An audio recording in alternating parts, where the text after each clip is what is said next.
Hare Krishna, Radhe Radhe. Welcome to my channel.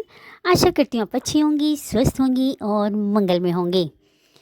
आप सभी को 2025 में सकट चौथ यानी कि संकष्टी चतुर्थी की ढेर सारी शुभकामनाएं। आज इस वीडियो में मैं आपके लिए लेकर आई हूँ संकष्टी चतुर्थी की कथा। लिरिक्स में बहुत ही प्यारी है, सुंदर है, पावन पवित्र फलकारी है। बड़ी मन भाव से सुनिएगा। गणेश जी की श्री चरणों में आप सबकी मंगल की कामना करती हूँ। ठाकुर जी आप पर, आपके परिवार पर सदा अपनी कृपा बनाए रखें। तो आइए सुनते हैं बहुत ही सुंदर पावन फलकारी कथा सुनते हैं। लिरिक्स में आप सुन भी सकते हो और पढ़ भी सकते हो। पहले एक जयकारा लगाते हैं। बोलो लक्ष्मी नारायण भगवान की जय, वृंदावन बिहारी लाल की जय, हमारे गणेश जी महाराज की जय, रिद्धि सिद्धि की जय। ओम गण गणपति नमो नमः, श्री अष्ट विनायक नमो नमः, सिद्धि विनायक नमो नमः, गणपति बाबा मोरिया। बोलो गणेश भगवान की जय। एक शहर में देवरानी जिठानी रहती थी। जिठानी अमीर थी और देवरानी गरीब थी। देवरानी गणेश जी की भक्त थी।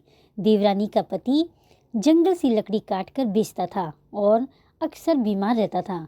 देवरानी जिठानी के घर का सारा काम करती और बदले में जिठानी बचा हुआ खाना, पुराने कपड़े आदि उसको दे देती थी। इसी से देवरानी का परिवार चल रहा था। माघ महीने में देवरानी ने तिल चौथ का व्रत किया। 5 आने का तिल व गुड़ लाकर तिलकुटा बनाया। पूजा करके तिल चौथ की कहानी सुनी और तिलकुटा छीके पर रख दिया और सोचा कि चांद उगने पर पहले तिलकुटा और उसके बाद ही कुछ खाऊंगी। कथा सुनकर वह जिठानी के यहाँ चली गई। खाना बनाकर जिठानी के बच्चों से खाना खाने को कहा तो बच्चे बोले, माँ ने व्रत किया है और माँ भूखी है। जब माँ खाना खाएगी हम भी तभी खाएंगे। जेठ जी को खाना खाने को कहा तो जेठ जी बोले, मैं अकेला नहीं खाऊंगा। जब चांद निकलेगा तब सब खाएंगे, तभी मैं भी खाऊंगा। जिठानी ने उसे कहा कि आज तो किसी ने भी अभी तक खाना नहीं खाया, तुम्हें कैसे दें? तुम सुबह सवेरे ही बचा हुआ खाना ले जाना।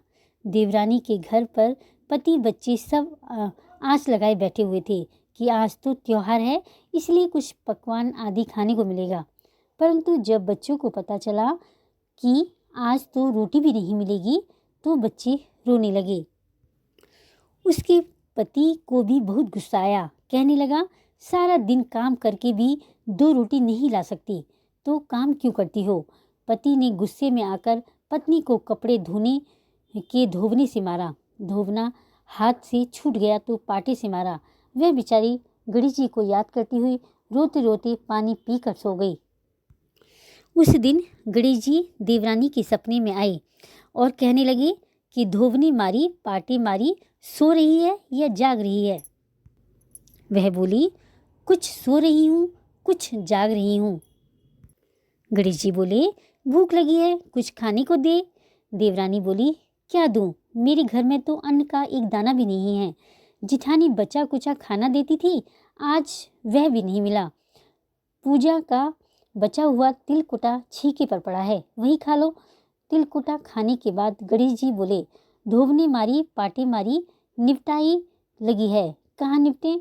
वह बोली, यह पड़ा घर, जहाँ इच्छा हो वहाँ निपट लो। फिर गणेश जी बच्चे की तरह बोले, अब कहाँ पहुँचूँ? नींद में मग्न। अब देवरानी को बहुत गुस्सा आया कि कब से तंग किए जा रहे हैं। सो बोली, मेरे सर पर पहुँचो। और कहाँ पहुँचोगी?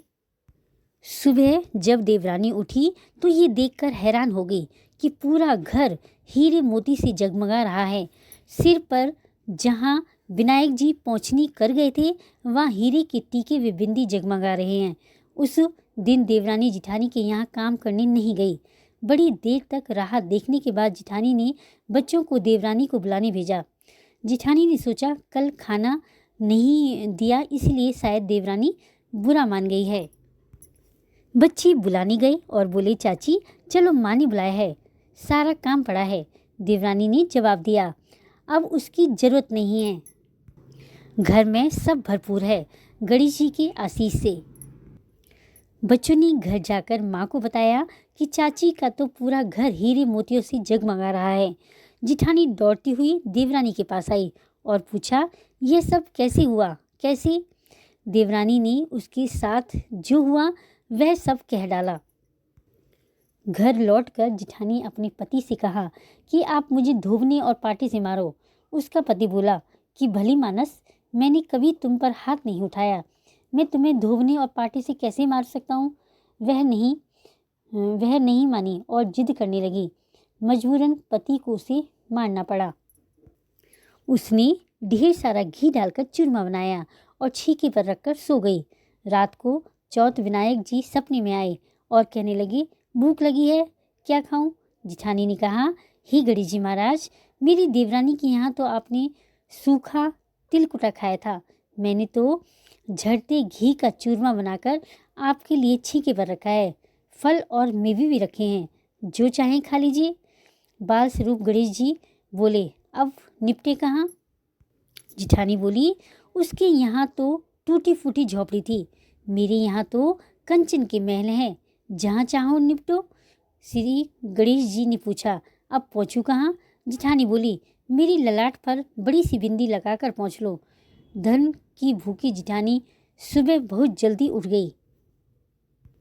सोचा घर हीरे जवाहरात से भर चुका होगा, पर देखा तो पूरे घर में गंदगी फैली हुई थी। तेज बदबू आ रही थी। उसके सिर पर भी बहुत सी गंदगी लगी हुई थी। उसने कहा, हे गणेश जी महाराज, ये आपने क्या कर दिया? मुझसे रूठे और देवरानी पर टूटे। जिठानी ने घर की सफाई करने की बहुत सी कोशिश की, परंतु गंदगी और ज़्यादा फैलती गई।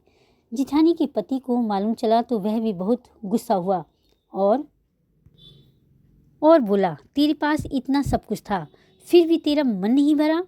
परेशान होकर चौथ के गणेश जी से मदद की विनती करने लगी। गणेश जी ने कहा, देवरानी से जलन के कारण तूने जो किया था वह उसी का फल है। अब तू अपने धन में से आधा उसे दे देगी, तभी ये सब साफ होगा। उसने आधा धन बांट दिया, किंतु मोहरे की एक हांडी चूल्हे के नीचे गाड़ रखी थी। उसने सोचा किसी को पता नहीं चलेगा और उसने उस धन को नहीं बांटा। उसने कहा, हे गणेश जी, अब तो अपना यह बिखराव समेटो। वे बोले, पहले चूल्हे के नीचे गड़ी हुई मोहरों की हांडी सहित ताक पर रख दो। सुई के भी 2 हिस्से कर इस प्रकार गजानन ने बाल स्वरूप में आकर सुई जैसी छोटी चीज का भी बंटवारा किया और अपनी माया समेटी। हे गणेश जी महाराज, कथा कहानी अधूरी हो तो पूरी करना, पूरी हो तो मान रखना, कहने सुनने वाली सभी की मनोकामना पूर्ण करना, सब पर अपनी कृपा बनाए रखना। जैसे जिठानी को दिया वैसी सजा किसी को मत देना। जैसे देवरानी पर आपने अपनी कृपा बरसाई, वैसे ही सब पर कृपा बरसाना। बोलिए गणेश जी महाराज की जय, रिद्धि सिद्धि माता की जय, वृंदावन बिहारी लाल की जय। अगर कहानी कथा अच्छी लगी हो तो लाइक करें, कमेंट करें, मीनूज़ लाइफ स्टाइल को सब्सक्राइब करें, बेल आइकन को भी जरूर प्रेस करें मेरी सबसे पहली वीडियो देखने के लिए। तो मिलते हैं एक अगली वीडियो के साथ। हरे कृष्णा, राधे राधे।